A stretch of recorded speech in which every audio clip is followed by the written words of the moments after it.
Hey guys, I'm back again, decked out in my Cobra Kai gear. I should really do a Cobra Kai review at some point, huh? Wouldn't that be a good time? At some point I will. Anyway, um, once I've gotten on it through the entire series, that'll take some time. So, anyway, I'm here to do. I will be doing a pitch as well, but I finished Stargirl last night. For those of you who don't know what Stargirl is, it was on the DC Universe app originally, and then it got moved to CW for its final two seasons, I think. I think that's how it went. Yeah, because the first season was on the app, and then it moved from there. Now, I did a review for the first season a couple of years back, I think. I didn't do a full one for the second one. I think it was one of those kind of short reviews where I just like basically summed it up. But I really liked the show. It was one of those shows that I didn't like initially. It's like a Stargirl. What the hell is that? It's like I hadn't heard of the character. I really didn't know much about it. Um, I knew a little bit about Justice Society of America, but I didn't really know anything about Stargirl or what this was going to be. And it was like, oh, she's a teenager, and I'm like, oh, I don't know if that's going to be that interesting or if that's going to be something I'm into. But pleasantly, it was like I didn't watch it when it initially came out, but it was once it was. I think the first season was put on the CW app or whatever. So I'm like, oh, what the hell? I've watched all these other comic book things, Legends of Tomorrow. I went through 8 seasons of Arrow. How I made it through that, I don't know. With all that Elicity bullshit. But I was pleasantly surprised when I watched it. I was like, oh, this is actually well done. And they have Luke Wilson in there and stuff like that. And Amy Smart and a couple of people I recognize and stuff like that. But the teen actors are pretty good too. I don't think they're actually most of them aren't actual teenagers, but that's Hollywood. But they all were pretty good, and I felt like they did a nice job in the writing in terms of like really fleshing the characters out, and having some good character arcs, and also like they were allowed to make mistakes, which sometimes Hollywood will just write a character and just like I am just perfect and awesome in every way. Uh, I am never wrong, and that's where I think a lot of criticism comes in from that stuff is because it's like that's not how real people are. People cannot relate to people who are just perfect in every single way because no one in the world is perfect, guys. We all make mistakes. We all do dumb things sometimes, or make dumb choices, and we learn from these things. Well, some of us do. I mean, I don't know if everyone learns from stuff. Some people just continue to run their heads into the wall. Anyway, but yeah, so I finished the third season last night, which is the final season because it got canceled by the CW because new ownership, and I think they're trying to cut budgets and stuff like that. Um, so yeah, the first season, like I said, was really good introduction. They had kind of a battle with the Injustice Society, who had killed the original Justice Society members off. And just so it gives you some background, but like, and Stargirl ends up moving to this town. Courtney Whitmore is the character's name, which I think Jeff Johns is the writer. He based this off his younger sister, I guess, this character, and I think she had died when she was a lot younger, and so he wrote this character as sort of a dedication to her, which is nice. You can definitely, and you can feel it in the show. Like he doesn't, because when it got moved to the CW, I was very worried it was going to do the usual CW thing where relationships matter more than anything else. We have to talk about the dating and da da da and all this unnecessary stuff that we don't really need and care to watch. Even if you're a teenager, do you really want to watch that? So I was pleasantly surprised that like they didn't let things get off kilter on that. They really stuck to like we're just here to write a fun show, a fun superhero show, where it can get dark at times, but it can also be goofy and fun. And no one's embarrassed to be a hero. No one's like, oh, this is just lame. I'm not going to wear that lame costume. Just like people are there having fun. It's like, it's like how, a lot of real people would be with that kind of situation. But yeah, like I said the first season was really solid in terms of introducing the characters, and some of them had connections to previous Justice Society members. Others just kind of found the stuff and became, got the powers and dealt with all that stuff. And then the second season we had a character called Eclipso who kind of reminded me. He had a kind of a Freddy Krueger feel to him, in terms of how he really messed with their minds and stuff like that. And it had very, very nightmare-esque sequences. So I would say that was probably my favorite villain overall of all the seasons, just because I thought it was well handled, and it was very much an entire character arc and stuff like that. This season was pretty good. It was, I would say, they had teased this character that Keith David was voicing at the end of last season. I really thought that was going to be the huge villain arc, and it ended up only being like 2 episodes that he was in. So I was like, well, I guess that's all they could afford Keith David for. But it was handled fine. So they do actually bring Icicle back, because he had been killed off in the first season, and they also bring the Dragon King back as well, who had also been killed in the first season. And then they have this other character called the Ultra Humanite that they bring in, who's like basically this crazy person who wanted to be the ultimate human, I guess. But he ends up putting his brain in the thing of like this big albino ape and stuff like that. But they kind of make it seem like that's who the Ultra Humanite is this entire time.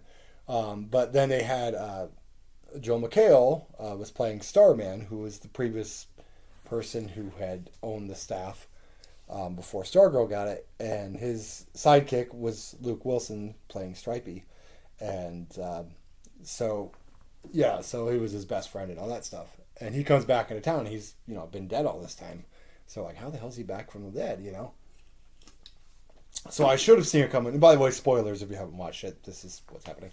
But by the last couple episodes, you kind of figure out, because I had a feeling, I'm like, oh, it's kind of weird that he's back, and he's acting very, like, he gets very angry and very irrational. I'm like, that's kind of, doesn't feel like what Starman would be like, So I said I had a feeling there was some kind of villain twist coming. And there was, because the albino ape that we saw had the brain of the Dragon King, and the Ultra Humanite put his brain into, you guessed it, Starman. So they took Starman's actual brain out, they brought him back from the dead, and then put his Ultra Humanite brain into Starman's brain. So that's why he's been acting irrational, why he's being such an asshole to everybody. So that was a nice twist. I didn't fully see that one coming. I'm like, oh, okay. Interesting, because I thought Dragon King might pop up again, because they seem to be teasing that, because his daughter had been, looking for this cure, because she's starting to have, like, her arm growing, like, lizard-like and all that, like a dragon. But yeah, I think that was well handled, and Icicle's really good. His son is also getting his powers to Icicle's son, and he's kind of dealing with trying to balance that, but also having kind of relationship with Courtney. What I liked about it too was that they didn't full on go into a relationship right away. They kind of had this sort of flirtatiousness. It was a well developed relationship. It wasn't just like, yep, we're dating already, or just have her date from one person to the other, So that was nice as well. And you also have some good arcs with Beth was. She had got the Dr. Midnighter stuff and like goggles and stuff like that. And she was super funny in the first season. She was just like so enthusiastic that it's very likable. But her parents are, want to be involved, and so, Starman sort of manipulates all of the characters to kind of lower the ratings. Like, oh, your parents, you should probably keep them far back. You don't want them involved, And so she has that thing, but they're like super excited and want to be involved with it. And then you have Our Man, who his dad, he gets his basic hour thing, which gives him an hour of strength. And Starman's like, oh, if you just remove this thing, that'll give you unlimited strength whenever you want it, which ends up almost happening like a drug addict thing where he gets super angry and all that stuff. So Starman knew what he was doing there. And then you have Yolanda, who's, mistrusting of, what is her name? Cindy, which is the Dragon King's daughter. Who played the first season really just comes off as like this bitchy, popular girl or whatever who like, basically Yolanda when she was young she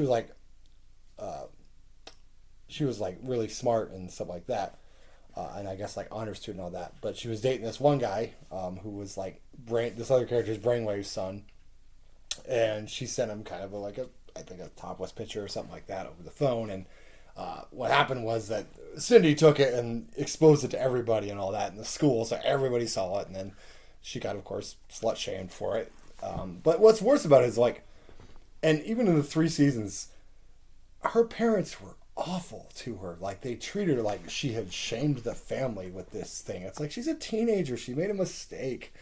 Was trusted the wrong person. It's like, and it wasn't even the guy that really shared it. It was this Cindy that did. So it's like it was one of those things where, like, everybody else seemed to like make up with their familiar issues and all that. But man, even till the ending drop, like that mom especially, what a bitch. I don't say that kindly, but my God, what an awful, awful woman. And then she like kicks her out in the 3rd season and all that because it's like, you're lying to me, you just get out. No, it's just like, I kept like, it's funny because all these other people's characters, you're like, oh, in the 1st season, like, oh, they're villains. Okay, cool. Like you had Sportsmaster and Tigers, and it's like, they had a daughter and they were like that. I liked those characters a lot. Sportsmaster and his wife, they were funny. And yeah, but like that was the one thing. Like I kept expecting them to be secret villains. And I'm like, no, they're just awful people. They're just awful parents who are shaming their teenage daughter because she, sent a fucking boob pic or something. It's like, okay, it's not the smartest thing to do, but she's a teenager. Things happen. You learn from it. You make mistakes. We all done stupid things when you're in high school. It's just what you do, and that's how you learn. You grow. That's why you learn not to do it again.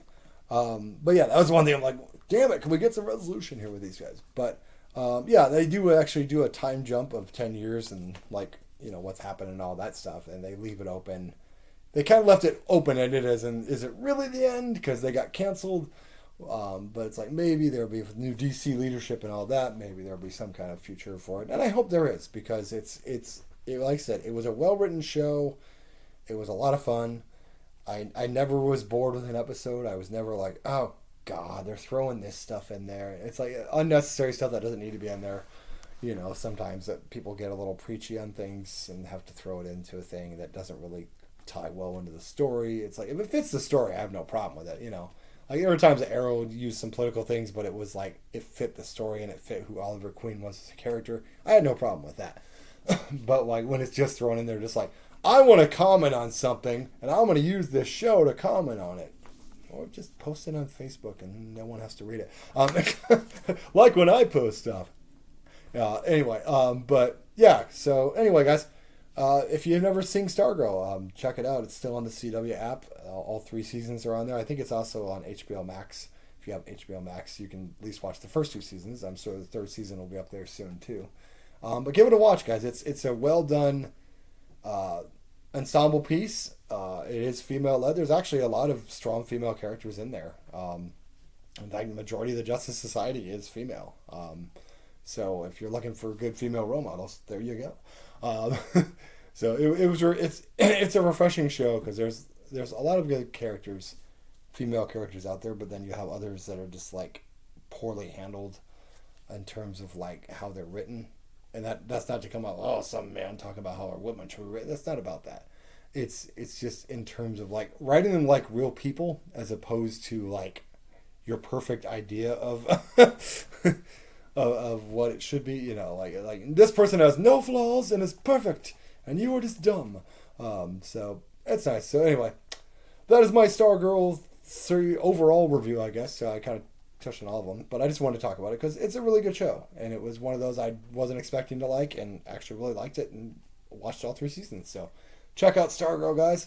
If you haven't, I think you'll really enjoy it. You can, like I said, enjoy the fun of it. It's a fun show. It's meant to be fun. It's goofy. It gets dark at times. All the characters I feel grow and have good character arcs and learn from their mistakes and stuff, and grow closer like a family. It's a great show. So check it out. Thanks, guys, and like and subscribe.